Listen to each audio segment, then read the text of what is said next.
Good morning, everybody. It is 8:20 in the morning, and it is August 2nd, Saturday. 8:23, actually. This is I think, the sixth installment of my video blog on mental illness. I am focusing right now on borderline personality, a disorder I have been diagnosed with. I have borderline personality comorbid with ADHD, for all of you to know. Just as I don't know, to establish what I have as far as the doctors and everybody knows has been diagnosed with, because I like to make a disclaimer about diagnoses. They're there to understand yourself. They're there to lead you towards the coping strategies and skills and medications that can help you get to a better place. That's what diagnoses are for. They're not there for us to use them as a license to behave badly.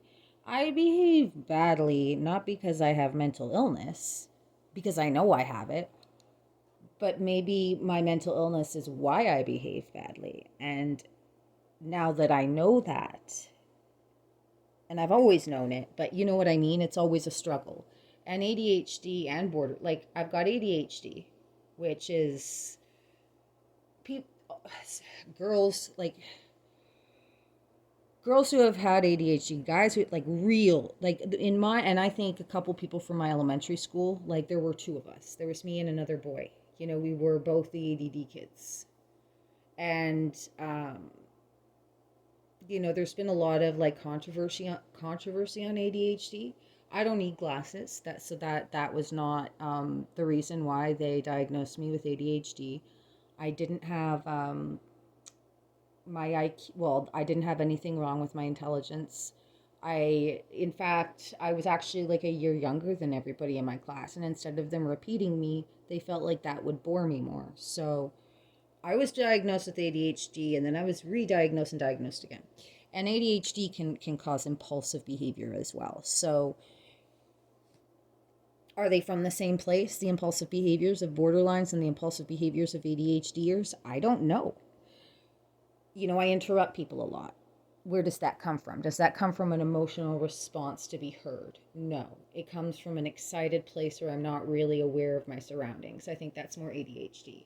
Or when I'm in a good mood, but I still can't seem to get ready on time, and I'm not stressed and I'm trying my best. That's ADHD, you know.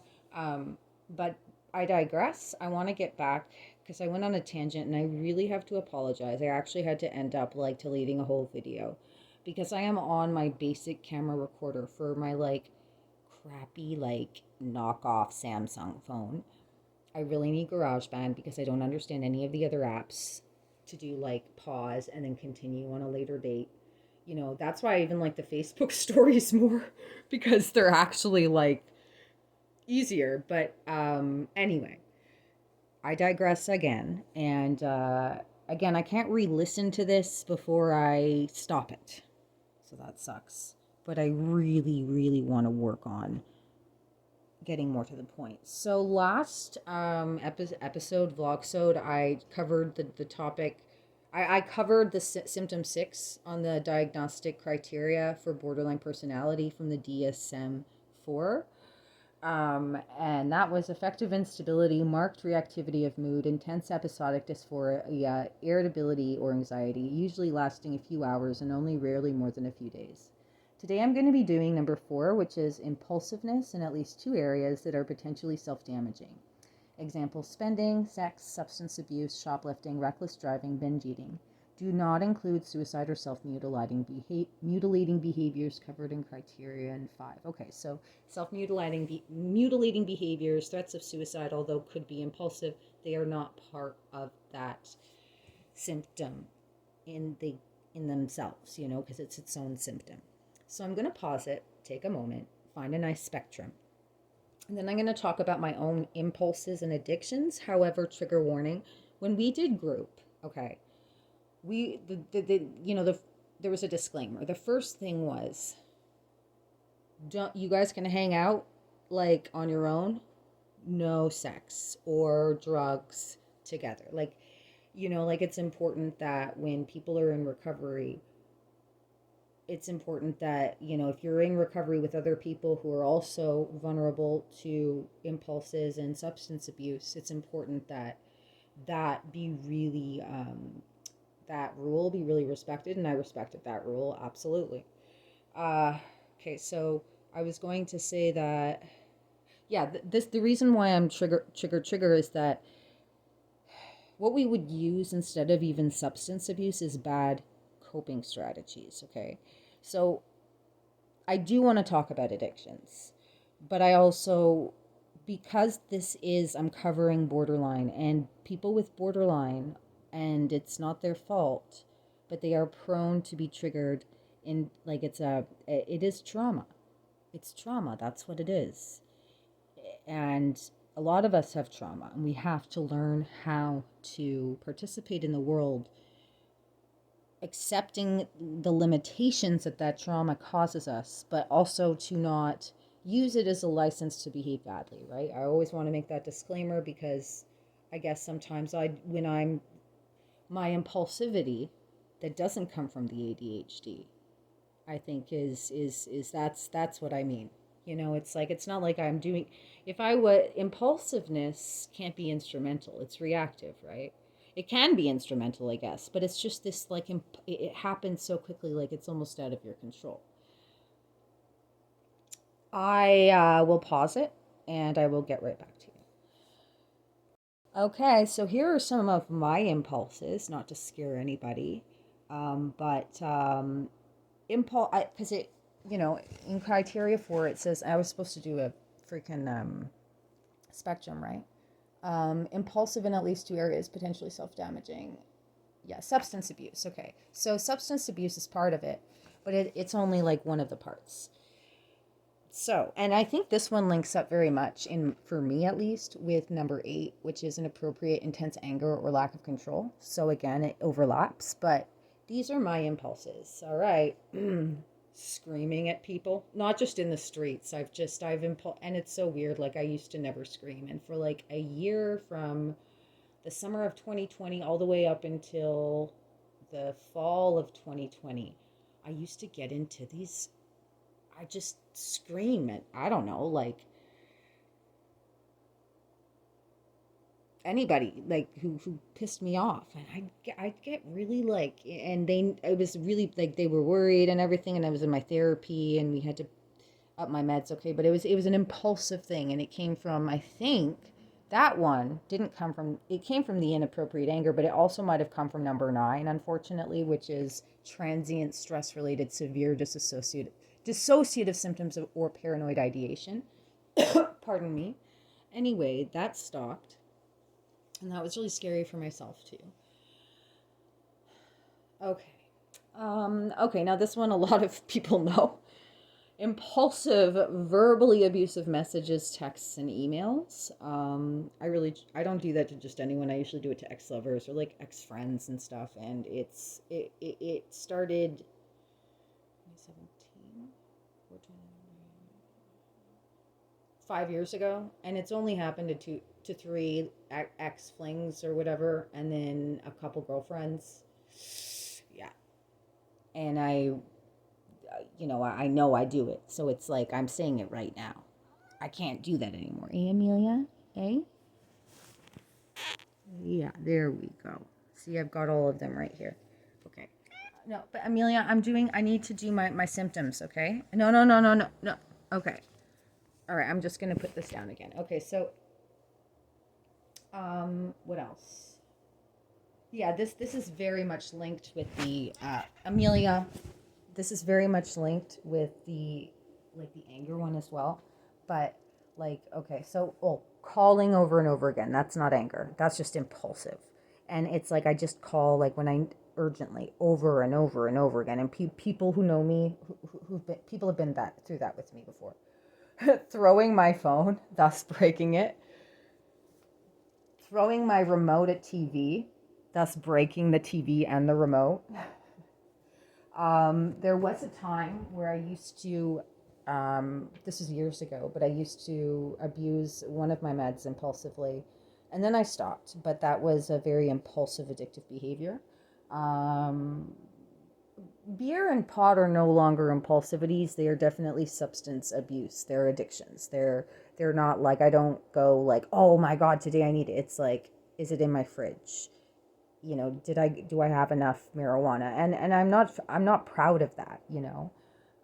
In fact, I'm ashamed of it, but it is the truth, and I want to be as truthful as I can. And again, this is trigger to anybody, you know, like to anybody younger or older or my age. It doesn't matter. In my opinion, anybody can be influenced by stuff, and I just, you know, want to let you know that no, it has really affected my life, and it isn't good. Okay, back to my impulses. Okay, Facebook stories. Is that an addiction or an impulse? I think it's both. And as I go down the list, the addictions become a little more healthy. It's just that these are addictions because I become like they're impulsive. I am, and they're all almost like obsessive. Like I used to my puzzle kick, or drawing maps, or playing the piano for like 7 hours a day, or writing, which is fine. But again, it's like how, like when, for instance, when I was playing a lot of piano, I was kind of letting go some of my other responsibilities. And then, so these impulsive and addictive type behaviors, even if they're healthy, can end up, you know, getting in the way of your life.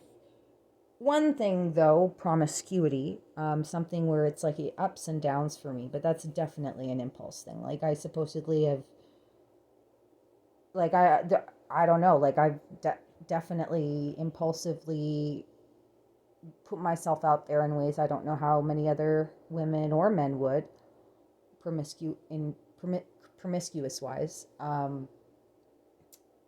There's a lot more, but those are some of the things that I have impulse issues with. Definitely, it's like more of a lashing out thing, and I also have a couple like weird, like I would say like bad habits, where like one thing is that I have a nerve issue. Okay, that is, I think right now we know it's not. No, wait. I have a, we're trying to figure out what it is. It's probably very benign. It's just very annoying. So no sorries. Like don't be sorry. But I'm constantly touching my face, and like it's like such a bad habit that I don't even know I'm doing it. And when COVID came around, it says don't touch your face. I'm like, but I always am massaging my because I get headaches. So I guess that's an also, maybe that's more of a compulsion. But I have never shoplifted, and I've read before that sometimes the reason why certain people don't is because they come from families where they don't have to. And I'm not saying that I'm like some rich biatch or anything, but I've never had to steal. It's never been, I never thought I could get away with it, first of all, and it's never been on my radar to do.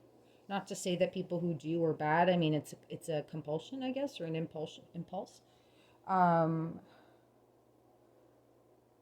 Spending, I mean, not really, because I really try my best. I don't have a lot of means. Now, if I had more money, maybe that would be a symptom. I'm going to pause it for now because I really don't, again, I told myself I didn't want to go too deep into it. One thing about impulses and addictive behavior is that to me, it's hard to be intimate with that without bringing in some of the other symptoms like feelings of emptiness or the anger or the transient kind of wait dissociative, not wait dissociative, not disassociative, it's dissociative, and paranoid ideation. Those can all cause impulses too, right? So that's something that I'm trying to be very aware of. Oh yeah, like, and I've done things like even as a kid, you know. I feel like sometimes, like, I don't know if this is too much. You know what? It might be. And I did something really stupid when I was 12. One of the many stupid impulsive things I did. I was laughing with one of my favorite people, and I just slapped her in the face.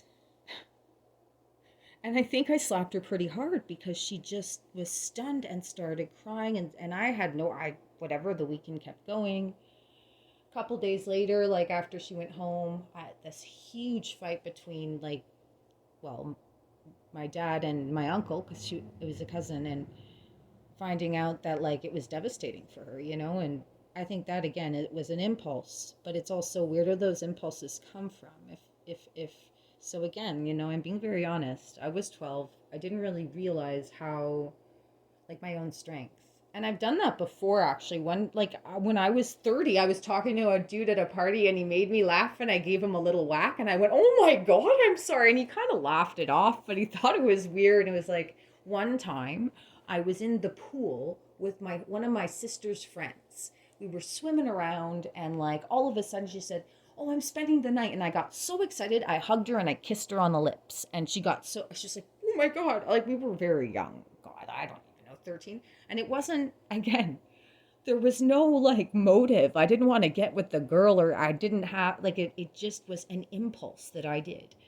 And I'm a little more aware of those impulses as I'm an adult, right? Like I'm not going to just like run up to someone and hug them because I know better, but I think some of my impulses now come from my thought mind, but they're very based in these kind of like places of inferiority, the impulse to escape that feeling, those feelings of inferiority, I guess. So that's what I'm going to say for now about symptom 4 for me. Okay, I kind of like shared a lot. And again, it's more just to not even like if I was some random person, I heard someone talking about their illness, I'd be interested, I guess, and that's why I'm doing this because it's not so much about me, just Rose.